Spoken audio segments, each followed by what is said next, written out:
good morning, good evening, good noon, good afternoon. Saan man kayo ng panig ng mundo, ako ay bumabati sa inyo ng isang magandang araw, magandang gabi, magandang hapon, lahat ay maganda. Lahat tayo dapat ay maganda, di ba? hindi, kasi, well, I hope everyone is okay. I hope everybody is doing good.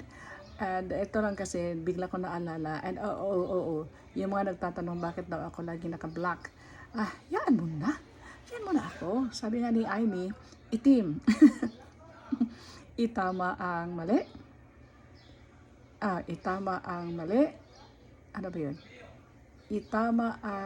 Iwas to ang tama. Sorry.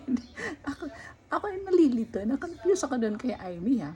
Itim. Itama ang mali. Ang mali ay iwas to. Ewan ko, parang hindi ko na-gets. But yun ang context. But anyway, uniform kasi ito. This is our uniform when we go to work. So, hayaan mo na. Una akong pagbihisin, okay? Ano yun, pagod. Anyway, I just remembered, guys, I have a channel. It's Healthy Life Corner at medyo nababayaan ko na eh. Kailan ba yun? I started that channel about maybe 4 years ago.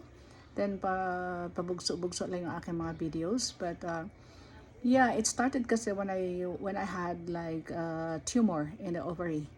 And then I decided to go herbal. So lahat ng mga tinitake ko noon na herbal because after my surgery, although yeah, nag go under the knife talaga ako in 1996 and they removed my left ovary. Pero nung mga ilang taon after that, ito na naman kanan ang naging problema, yung right ovary na naman. But then knowing that I have already experienced how it is to be under the knife, okay, nasa operating table ka, ang dami ko na-experience na bad things. Of course, wala namang good thing about surgery, di ba? Ang good thing about it is, pag gumaling ka, gagaling ka talaga. At, so yun, pero yung mga yung proseso, before and after, yun ang mahirap. Kaya sabi ko, ayoko nang dumaan doon. Gusto ko gumaling na lang ito by other means, like maybe herbal. So, I tried every herbal that was recommended to me. So, yung mga na-try ko, I put it out there in the YouTube channel.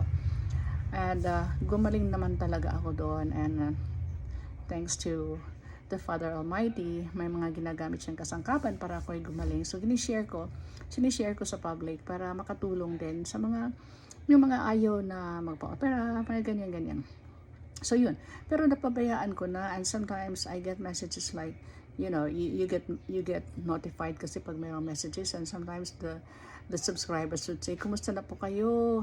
Kasi siguro nagtataka sila, buhay pa ba kaya ito? Kaya I take time to sometimes upload a video.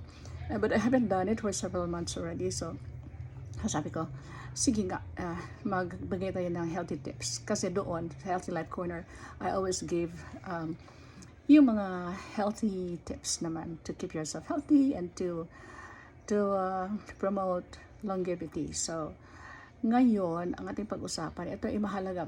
Maliit lang siya na hindi naman maliit.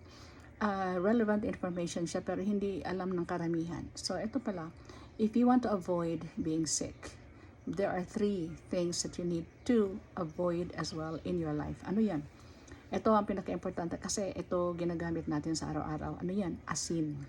Number 1 is asin. Number 2 is asukal or sugar. Number 3 is fats or oil. Okay? Yung mga taba. Iwasan natin yung mga yan. Ito talaga yung mga tinatawag na mga silent killers natin. Kasi everyday in our meal, andun siya, ginagamit natin siya everyday. Hindi tayo kakaiwas doon. Gumagamit din ng asukal, asin, at saka mantika. Pero without knowing na itong tatlo na ito ay magbibigay sa atin ng mga sakit na hindi natin alam na yun din ang magiging dahilan ng ating early na kamatayan. Okay. So, but, sabi, ano ibig mong sabihin? Hindi natin magagamit ng asin, asukal, and mantika.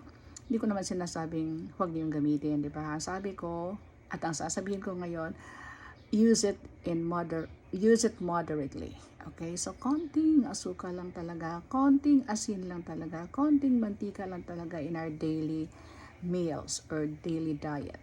Okay? Kasi pag too much of salt, sugar, and oil, yung sabi unsaturated fats, ito yung nagbibigay sa atin ng sakit. Pinakamalubha doon is cancer. Okay, so 3 things that we need to avoid using too much. Again, asukal, asin, and mantika. Yung tatlong ito yung mga culprits kung bakit tayo ay magkakaroon ng mga malalang sakit. So today, starting today, moderate use of salt, sugar, and mantika talaga yung gawin natin, okay? Sabi nga dapat ang mantika maximum of 1 tablespoon a day lang talaga yung makonsume natin. Maraming hindi makaka-follow, hindi makaka-control kasi kain ka ng taba ng baboy, kain ka ng lumpia na maraming mantika, kain ka ng kahit ano kasi niluluto ngayon may mantika. So guys, 1 tablespoonful of oil only in our daily meals, daily intake. Okay? As well as sugar and salt. Huwag masyadong maraming asukal, huwag mag-consume ng maraming sweets. Kasi sweet yan ngayon, pero bukas diabetes na yan. So yun, iwasan natin yan. Stay healthy, live longer, exercise as well. And stay out of too much sugar, salt, and oil. Ang kulit ko, no? Makulit talaga ako. Anyway, yun lang talaga. And mabuhay tayong lahat. Mabuhay ang Pilipinas. Shalom. See you when I see ya.